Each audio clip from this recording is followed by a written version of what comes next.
ia te au lava le avatele ma le minga o e tauai. Whawhailoa ia tuai lo o topa ia mo lo o toma malu. Ia, ma lo a fua ai lau o maua. O au lea foi wautu sangsangi le pa ia ma malu le tātou atunu. Ina wala whai mai whanua le lei. Ma lo longa le po mo vai. Ia o lea o tongo malama. Fo te pule foi le whai wau tama. O tātou au lia fia le nei aso fou. Ia, po a mailo o topa ia mo lo o toma malu. A whapewhea mai foi ia. Whaasounga o le nei aso i tiute mwhaiwa. Ia te manatu lava o lea ua tau mai le leile ingoa ipo le te maloa. Tala manuia foi i lau savalinga o le nei aso. I la lofa maleanga leo le atua. Ia o le vi inga foi na ia te ia. Ua o lana pule whaito o tasi. Ua tātou maua fia aile nei aso e whaopopo i lo soifua. Ai mai se fo i o lo wola. E le ngata foi lea au ia whaavanoa ina le nei lau lau. Toi so ai foi le tapo kalama ma le ta whaasoa. O le manu le nei. Au sa moa lava ia le si se vai le si se lima. E awa o na whaatulo. Ia o te mua i whaatulo lava i pa ia ma manu. Ai ai le talito nunga le po kalama. O sa ma o whaingata sa moa. Ia nunu atuia whaatini o tausala. O natu po kalama o le aleo o iai se wha matalanga. O pa ia mo manu e apo ngata. Ua mahe a foi o na manu whaatiti. Lei lava se anga waa e lei se iloa e mawhai o na ia whaopopo peto e tō ese pa ia ma malu ia. O pa ia ma malu mai le vavau se ia o lava i le whavavau. O te whaata alo whalo ia atu i le pa ia ma malu o le tātou atunu. I ona tupu mo na tamali i ta mama tina se i o i whanawiti. Mai se foi o na i o tātou ta mama tina mātua mo tua tausi. O lo tapua i tiu te mwhaiwa whianga iai le aso ma le aso. Afe foi le whaata alofa ma le whaafeiloa i le pa i o lau whainga luenga. O whio i o le tala lei o au na le atua. I o lo o te talo pēr mo le tātou atunu. Le ao ma le pō. Tapo ia foi whaiwa whianga iai. E le ngata i sa moa. I o le ta ape foi o le au whainga luenga tofi le atua. I le tu me le tu o le lau langi. Ia Malolo so i fua maua Malolo fo i le langi e ma. Tai foi le atua o toe maua le nei noa. Ma whai ono tō sila mai o wawa ai atu. Ia toe wha wawa i foi le tā poka lama ma le tā whasoa. O le aso tofi le nei i le Malo tele o Amerika. I le stetele nei o Washington o lo o mātou nofo mau mawai. Ia o leo fai ua maua le nei aso. Lena tu wa atu ai le fionga le tai fono. Mai se foi o sui fai pule fa olioli.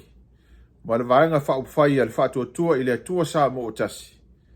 Ia wa fui fa mo moenga o le fa lau loa i ma le fei loa i foi ma pule ono i se la fai.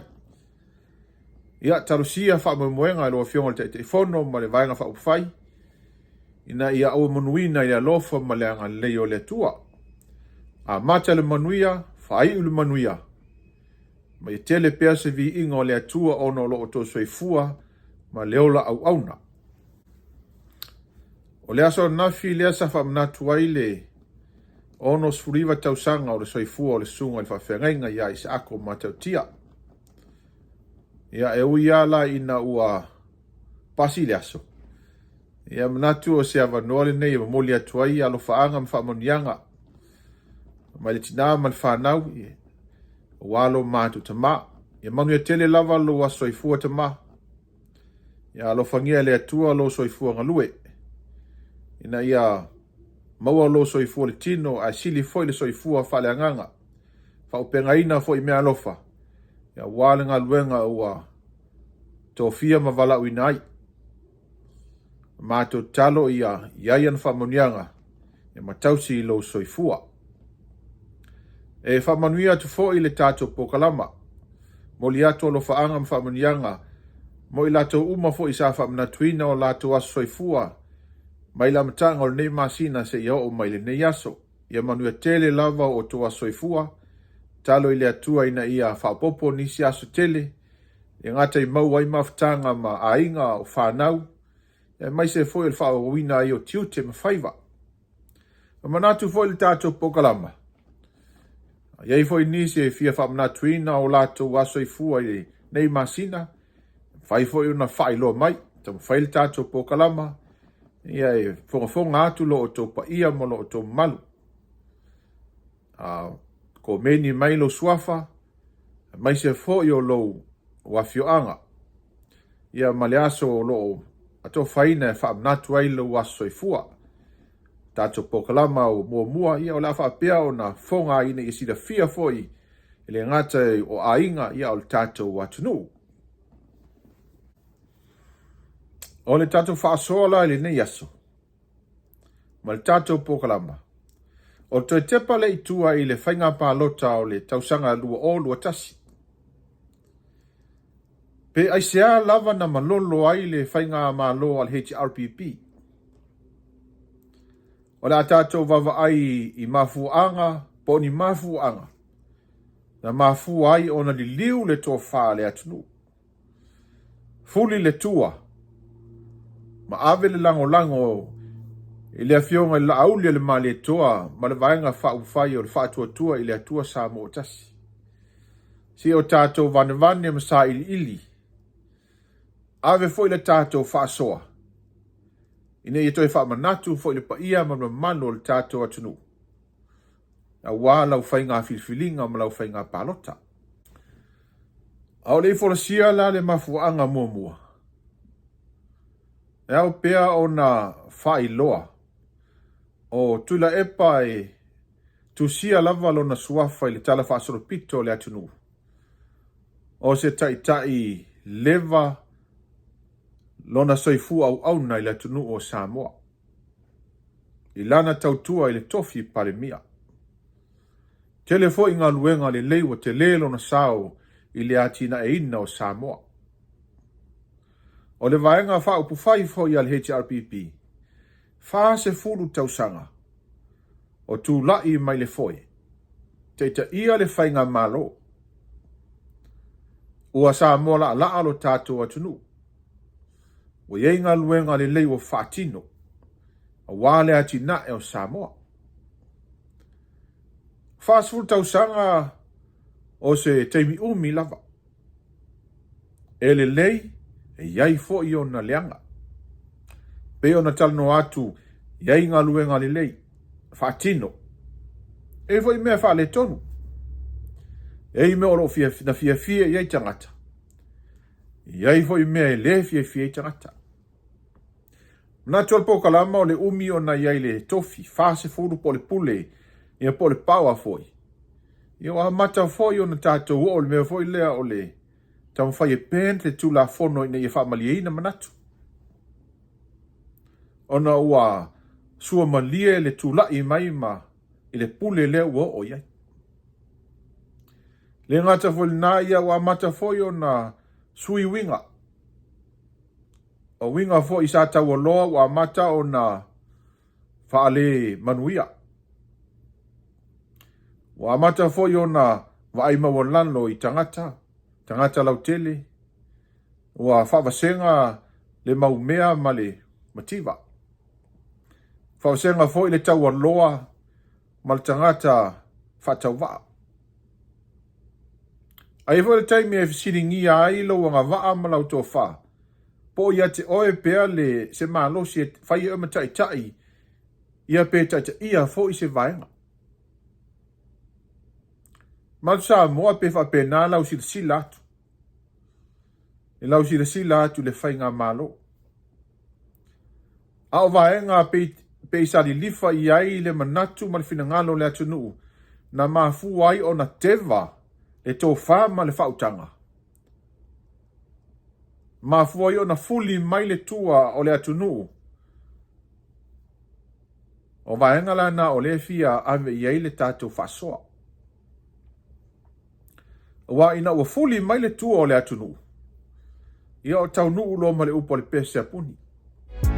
Malolo tali tonu o laula basa eli ai leva me ona umai long keli O le mafua'aga muamua o la fonga tuila epa e whapea tangata sa moa o lo nofo i atu mau tangata Tata'a. Fako a mai ngea ngā whisa ka a fo i fafa. Fako a mai ngea ngā whisa ka a fo i fafa. Ka a fo i fafa. Ka a fo i fafa. Ia o se saunuanga lava ma se la fonga e le longo mali e le whalongo longo. Mai se lava pa i o le atunu o lo alalam papa au i atunu mau. O se la fonga fo i e tau whaatau wa nai le mamalu o Samoa o lo i atunu mau. O sa mo lo no nofo i atunu mau lo i na tupu mo na tamali. O lo i na tulatoa o le au fai upo le atunu. To ulim to sina. O ta mama tina matutua. E o la fo i alo mawhanau o le atunu. O tangata anu o Samoa. E le ngata fo i lea o pa i o la ufai ngā luenga tofi a le atua. Leo lo o to vaa atu e le ngata i to finga o to fiai e ka le sia te tasi. A o le au whainga luenga fo i o lo whalau tere lo lato sila fia i le poto ma le atamai.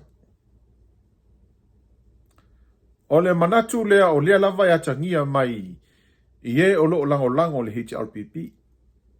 A i se manatu e whaali mai e te lato o lo nofo i atunu o mau.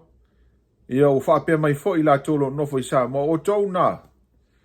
A o tau te tala noa fo i mea lo tupu i nei.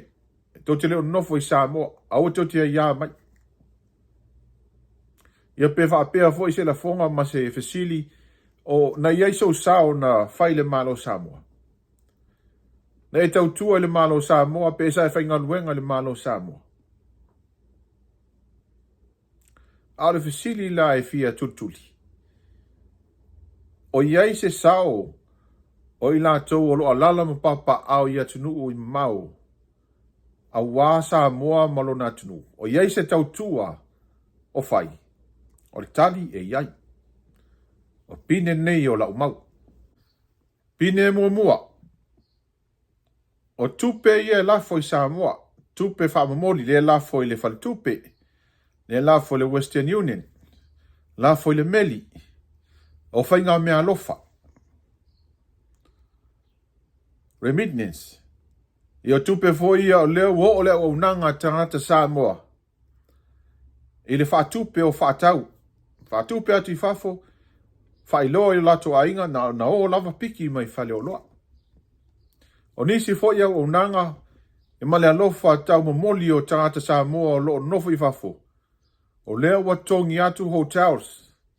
E Malolo ai na yo lato ai ngā le weekend ma ta whawai. Na o lava e tali whamonianga. A whaila e fesiri po iaise sao. O tupe umai i te tonu o le pea whapasene i le GPT o le atunu o Samoa. E lata i le tolus pasene o le tamau ainga o le atunu e mai le alofa tu lai o tangata Samoa o lo nofo i whafo. Tolu se pasene o le tamau ainga o Samoa.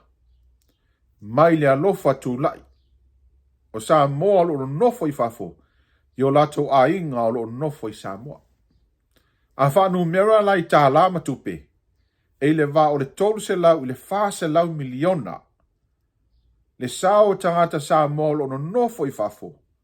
A wā le tamau ainga o le atunu. Te whafonga. E le va o le tolu se lau i le wha se lau tāla. Le sao i la tau o lo nofo i atunu umau i le tamau ainga o Samoa. Pine lona lua, turisi. Mawalunga fo i le tūlanga le pasene o le aunanga ma le sosoani e lo maua mai turisi po tangata whau. Ia le taimi lava ia ua sola a talanoi turisi ua tātou mana tunatu ia li papa e po palangi. Pe tai wale wa ese foi le vai taimi. Le foi wa la vea tu ai male sao tangata Samoa malanga tu fafo mo le tato tunu o Samoa. Wa foi tau nu lo le Samoa male valele amatalo. E alu tala le tupe le fal tupe. E alu totongi fa tau le fawinu. Pe fa tau se me ai le male valele. Ai se isi o le nu male fio anga po se se masani ai feloa I male valele. Ia o tu ia stupe. O tongi le pase se malanga I le taxi po le pasi. Ia po o tongi foi le o nanga I car rentals. Ata nu foi la nu mafio anga mainga. Ia o fai le mea lo foi le fai fiau. Pe a fai se la fanga. O ave foi se le ni ma nai toi ina ma nai lo matua po tangata o le ainga. O le a su atu ma talatu a au e alala whaatasi. Io a singa foi o mea ai o size 2 o ia. E le ma fai foi o na foi fuol tangata alo fatu. E ave lava se leni. Ia e whaatau foi le tau ia, e whaatau le tau talo. E whaatau le esi, e whaatau le niu. E whai whaatau. A tau nuu foi le marketi I tūlanga o lava lava, e whaatau lava lava. Pe whaatau foi mea tau lima. A leo le nau whaatino foi seisi au unanga. E o tawa whao I mataanga wa nuu mawhio anga. E tongi le tupe o I tono taeli. O tūlanga umana o le whaatino o le tangata Samoa I malangatu. To e ofo I nā tuaila na fisosoani a wale ta mau ainga o Samoa. Wha maunga la o le TPT a Samoa. Luas furpasene e sau mai turisi. O le luas furpasene leo lata fo le tolu se lau wafe, tolu se lau miliona tala. Lea foi la e eile sao tangata Samoa. O lono nofo I atunu mamau. O le pine lono tonu. Lea e tari ta oto le ngasia Malolo le tatou atunu. E tupe mafsosoani tau se leni le ofo atu e atunu o lo fai paanga ma Samoa. Pe o New Zealand o Australia o Amerika manisi atunu. Aia mautino le leini la au e fu e tupe o atunu nei. O lo atina e foi o lato mau ainga. O nisi o awala e fsosoani le te mau ainga o atunu nei. O lato o loa whaatau ina atu I fafo. Leisi vaenga, o le afu malingi o tangata o loo ngā lulu e ala I lato la fonga. O le autongi la fonga I atunu nei o loo nofo mau mauai, o loo iai fo I matangata Samoa.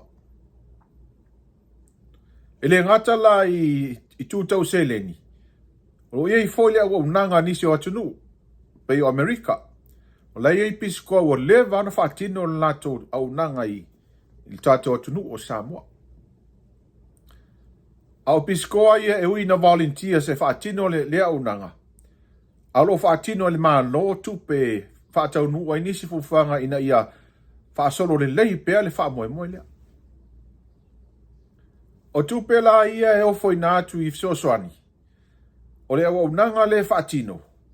Lea fo ia iai ma le sao tangata Samoa o lono nofo I atunu o mamau. O le pine lono wha. Ua, to tele lava halo ma whanau o le atunu o si tia lo lato tūlanga. Le ngata I whainga upawhaia Malolo pe o Amerika, New Zealand, niswa I Australia. O lato fo I ua mawalunga lo lato wa o ina I le poto salalau. Maua whailonga tele, wa mana ia fo I atunu mamau. Le ngata I tonu o whainga Malolo, po Malolo, au tonu fo I o Universite Makolisi. Alo whanau fo I le atunu I tonu o taalonga lakapi.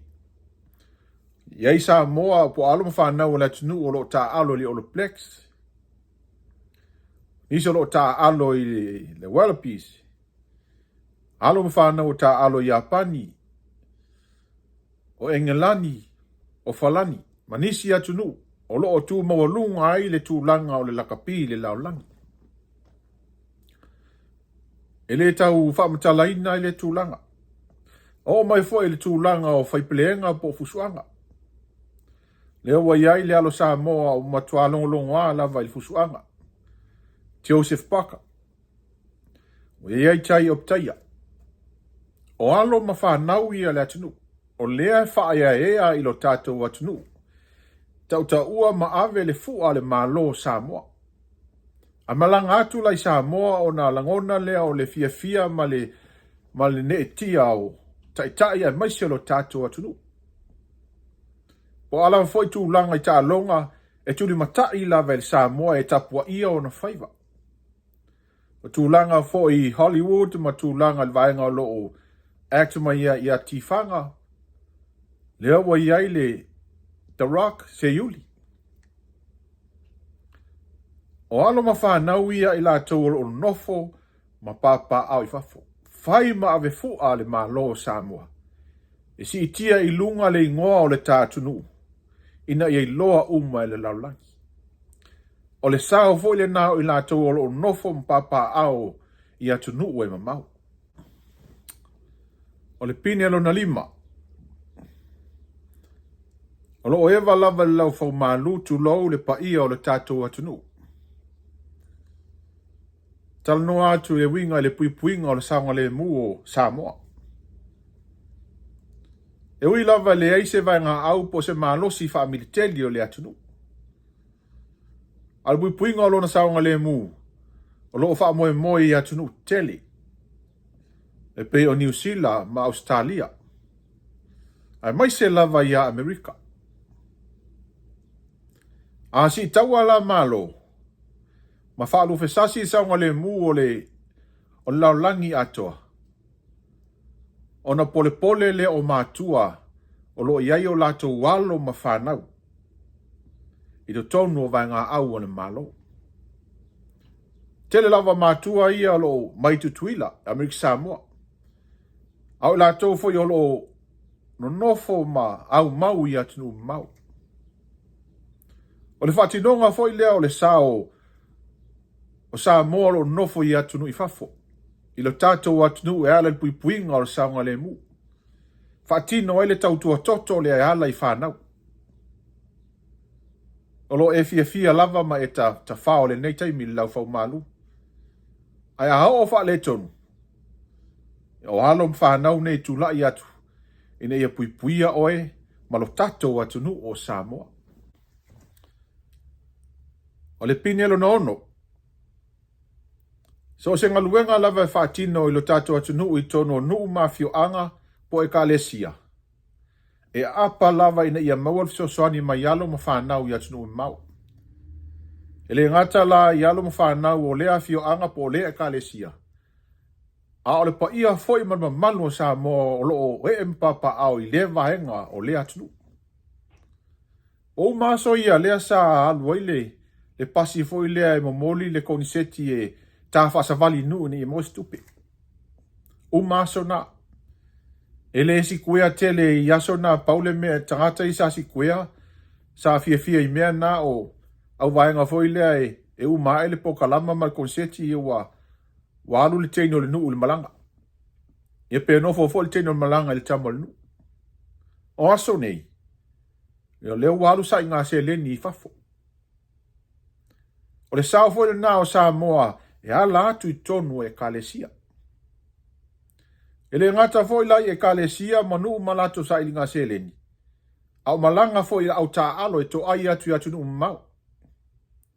Atau nu watu e tali malo e le ngata le Mafua'aga po nu.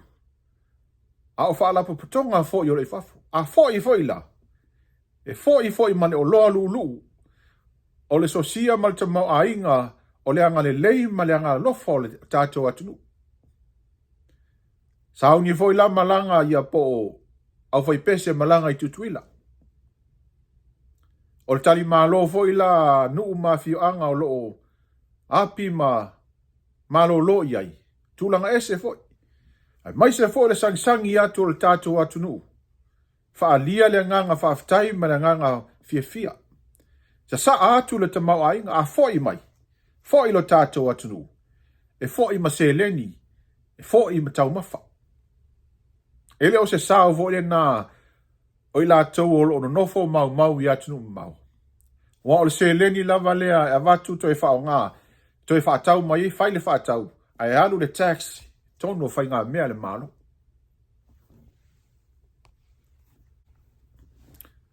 O le vaenga muli lona fitu.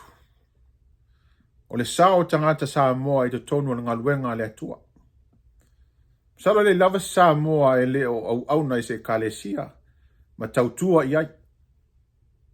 O lo o lafo le sene le asa. O lo o faisa o ngā tupe ai kalesia. O lo o lafo le peleti ma le alofa o le faife au. O lo o fai le taulanga. Tupe uma le ai, o le ola au na i le atua. Whaonga ina i tono o le kalesia, e ho o fo i tono le malo. Lea la o lo o tumutumu nei ma tali Malolo tātua tunu i usu ngā i fono tanga wha le kalesia. Le usu konfernisi, kalesia meutisi. Fo e fono nisi o e kalesia. O lo malanga atu fo i la tau o lo nofo mau i atunu mau. O le tau nuu atu fo i la, sa atu fo i le nao le ta mau a inga. Ina iati na e ele ta mau a inga o le tātua atunu. Tangata ia o leo lo nofo mau i atunu mau. Whaatino i fo i ilo la tau sau. E le ititi la le sao tangata Samoa lea o lo alala ma papa au i atunu mau. E le ngata i tupe o lo la fo i natu. I ainga o lo nofo i Samoa. Lea foi ua whaatia tie le ingo le tātou atunu le tūlanga maulunga o na o tāleni ma mea lofo foi nai. I la tau o whengai ma tālonga o lo lātou poto ma le atamai au tāleni foi o foina. O le whaalia foi o le tautua toto tonu o vai ngā au o le malo. O le sao leo i la tau o lo nofo mau i atunu mau o walo tātou atunu o Samoa. Upo ala tunu e lele le toloa e mau le vai. O fea foi e nofo ai le Samoa e su e pea matala le whamalama ma tilo le atunu uleanga o Samoa o le tofi. O le upo al pālangi, you can take the man out of the island, but you cannot take the island out of the man. Tofu tangata mlo na fasino manga, tuina ye le atua. O le fufuanga le atua, whaata oto, ia inisi o tātou ainga no nofo i Samoa, tausi o tātou ainga. Whaatulanga fo le atua lo so i fua mlo wola, ia inisi o no nofo i atunu mau. Ena ia maua maise fisosoani mo tātou ainga, e maise o le tautua mo le atunu.